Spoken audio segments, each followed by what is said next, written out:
Hey, what up, y'all? Mr. Cruz here, the hardest worker in the room, back with another video. And in today's video, we're going to continue our series on making a trap beat from scratch. And this time we're going to get into arranging our beat.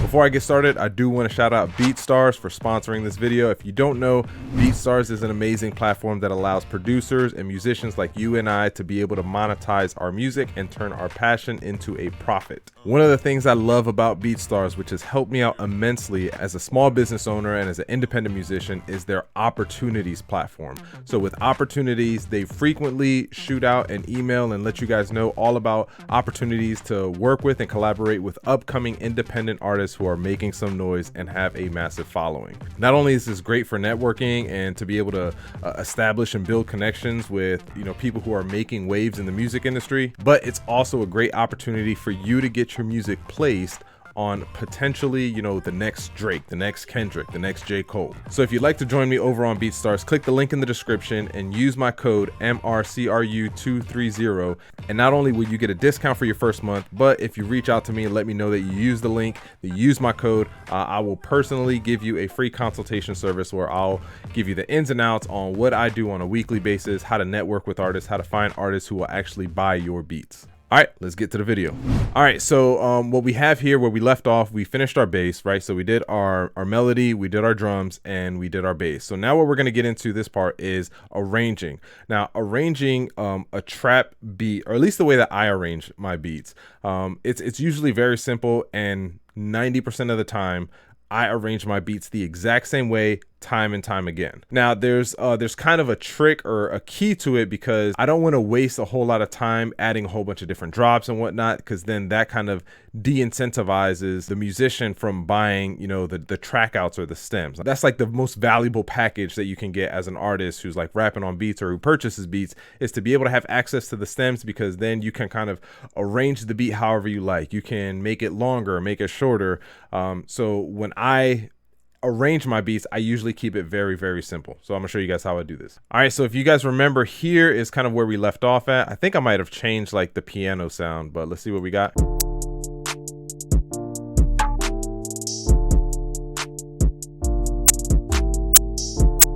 All right, and then I had also kind of taken, not necessarily taken, but I kind of had the melody with like the crazy arpeggio notes going all over the place. I had taken that part and I pretty much took the arpeggio out and took the crazy notes out to just hitting the chords for the verse section, and then for the chorus section I'm gonna use this part.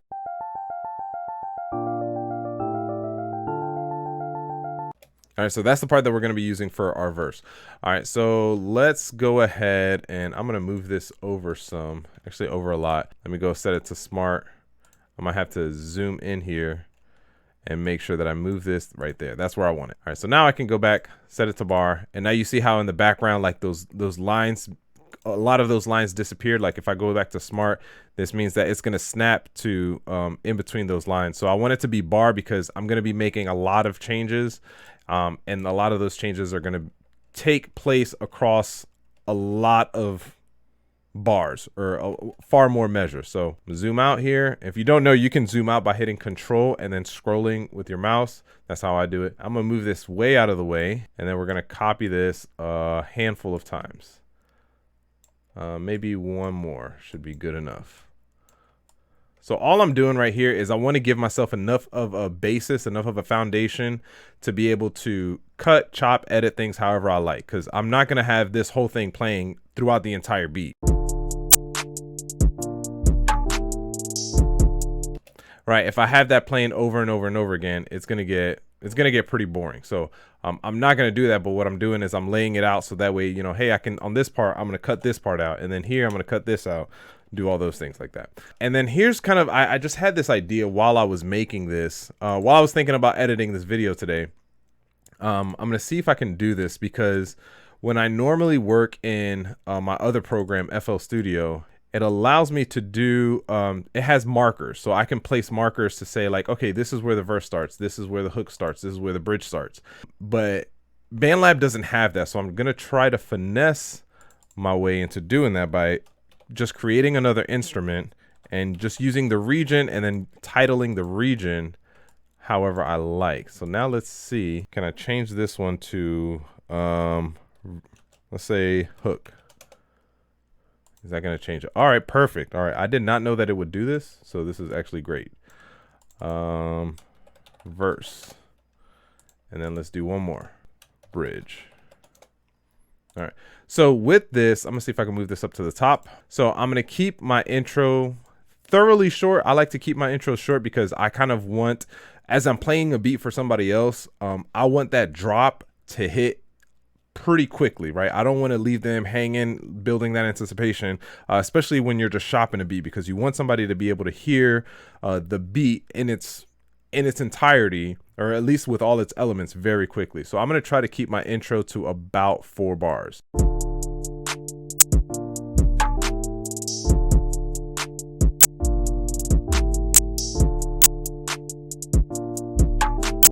Maybe we'll do 8 bars.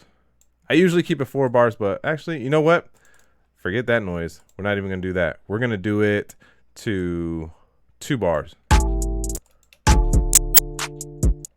So right here, I'm gonna select all of these 2 bars, and I'm going to split that at the playhead, and then all this over here, I'm gonna delete. Take this. Actually, I can select all and move it over. And I am going to take the drums out and take the bass out.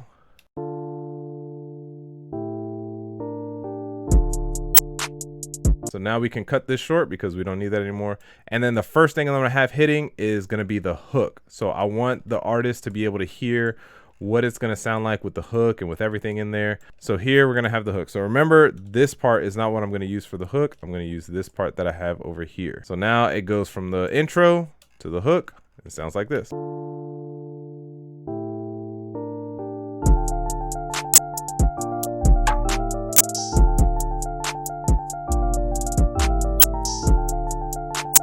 All right, so right here is where we're gonna start, and here I'm gonna split this at the playhead. All right, so then here is where the verse will kick in. So I'm gonna bring this over here for where the verse is. Now for the verse, I'm gonna keep it pretty simple, and also we're gonna have the verse be, let me see, if that right there is 8 bar, that's a total of 16. We're gonna cut it to about right here, and then this part, these last 4 bars here will be the bridge. So it'll be like this.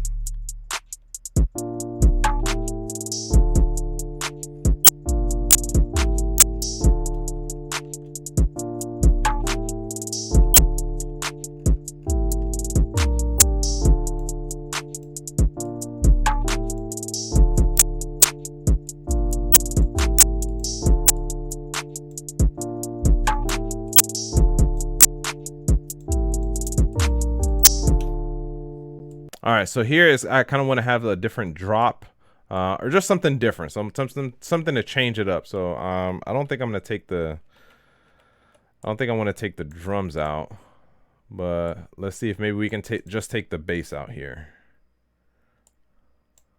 Move this over here like this.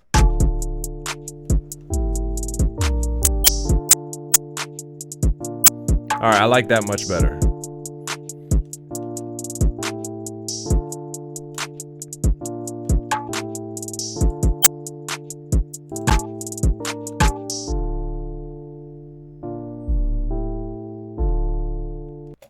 All right, there. And then for my bridge, I'm gonna have just the 808, or just the bass hitting with the instruments. And then over here, this will be our hook once again. And our hook will have this part. And then I'm gonna keep my hook pretty short. So let's see how that sounds going from the bridge to the hook.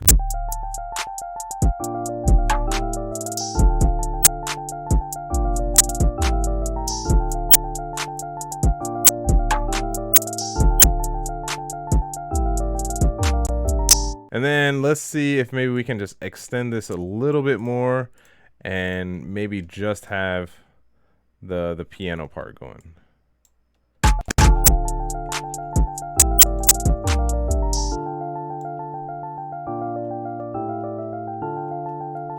or maybe I'm gonna just have it hit it for just for like 2 bars.